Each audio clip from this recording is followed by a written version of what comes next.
In your opinion, what was first, BSK or the Kliq? I really think they kind of developed along the same time frame. Right. I don't think that one was. I think that they kind of both just evolved around the same time before anybody really noticed. Do you remember there ever being any problems between the two groups? No, I don't think that the Kliq would. I don't think the Kliq would venture over there. I think they just kind of each did their own thing. So let's talk about their rumor and innuendo. I don't know if you've heard this before, but allegedly, the former Papa Shango agreed to join WCW in 1996. He was supposed to be the enforcer for the NWO, and he gave a verbal agreement. But ultimately, he's talked out of that decision by a friend of the show named Ron Simmons. Instead, stupid ass Virgil got the spot. Do you remember hearing about this? No, I never heard about that. Isn't that crazy to think what it could have been? Him over there, no Godfather. That would be a sad life, man, because a life without Godfather is just no life to be lived. Totally agree. He does a couple of indie shows in mid-96, but he doesn't wrestle at all until returning to the company on June 16th, 1997. He joins the Nation of Domination, and he actually pins The Undertaker in a tag match that night.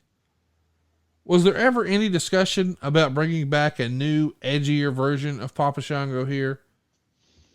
Not Papa Shango, no. I think that the feeling was, especially in this time frame, to kind of stay away from, some of the more gimmicky gimmicks. Right.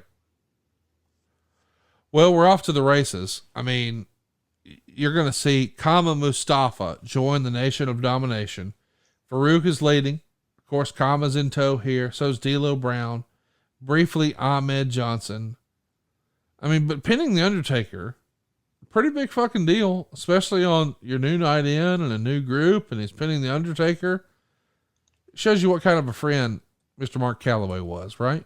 Well, it's a good way to get him back over and bring him in and let him have some impact so that it's like, all right, he is a force to be reckoned with and gives that stamp as well to the Nation of Domination.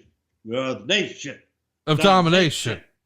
So Ahmed gets kicked out of the group. He's replaced by Rocky Maivia in August.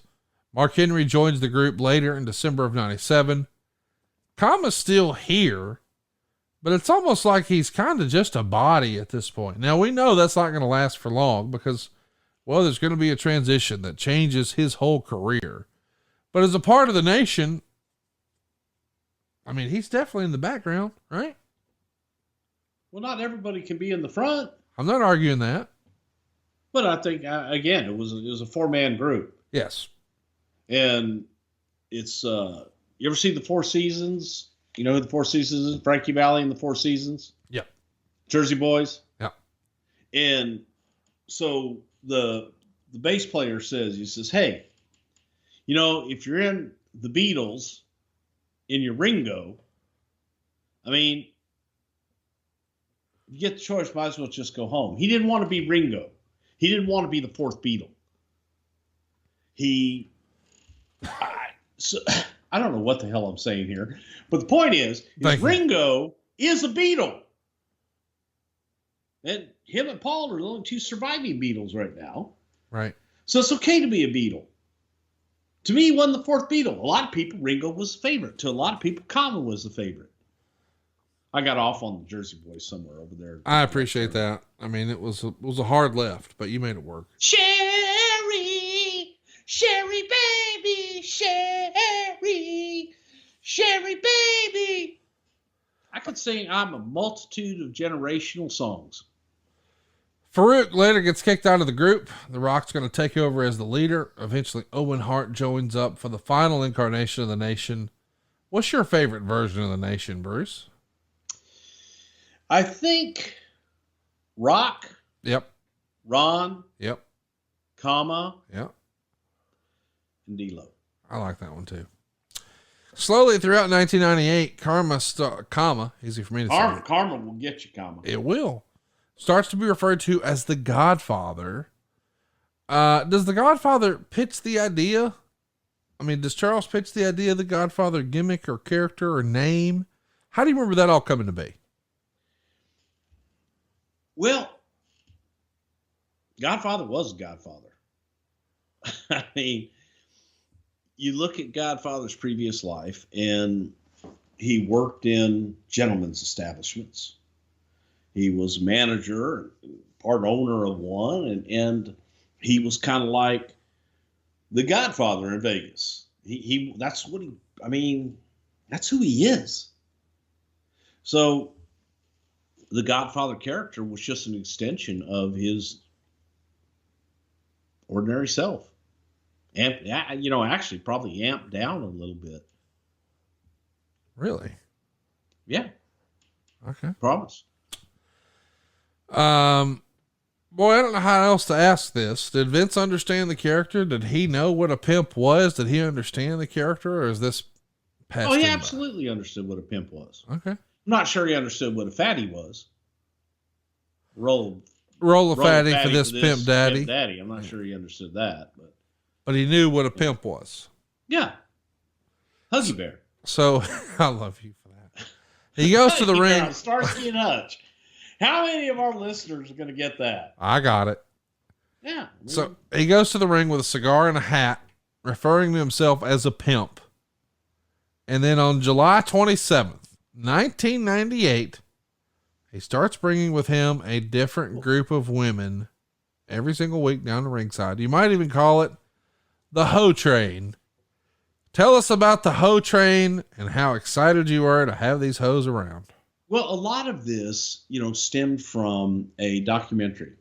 I think it was on HBO at the time. It was called Pimps Up, Hoes Down. And a lot of the machination of The Godfather came from that documentary that followed a bunch of pimps to a pimp convention. Oh, I know this very well. Okay. Hookers at the point. Pimps up, hoes down, Mr. White Pimps up, folks. hoes down. Yes. Yeah. Yeah. And so Godfather was the ultimate pimp. He was, they were portrayed as these mythical beings almost that were revered in their world. And the women that they pimped were referred to as hoes, not whores. Oh. Like your mother. Okay. It was hoes. All right. Okay. And so it was in pop culture. Everybody was talking about pimps up, hoes down. And, pimping ain't easy. By the way, this is a TV documentary here in America, in the U.S. It aired on HBO. I think it was called America Undercover. But it happened in 1998. And the Players Ball is the big party you're talking about. Maybe the most famous pimp in the whole movie is Don Magic One. And of course, we all know Ice-T. And I'm just saying, it was a revolutionary documentary at the time. And I didn't know that was the inspiration for the Godfather character. Yeah.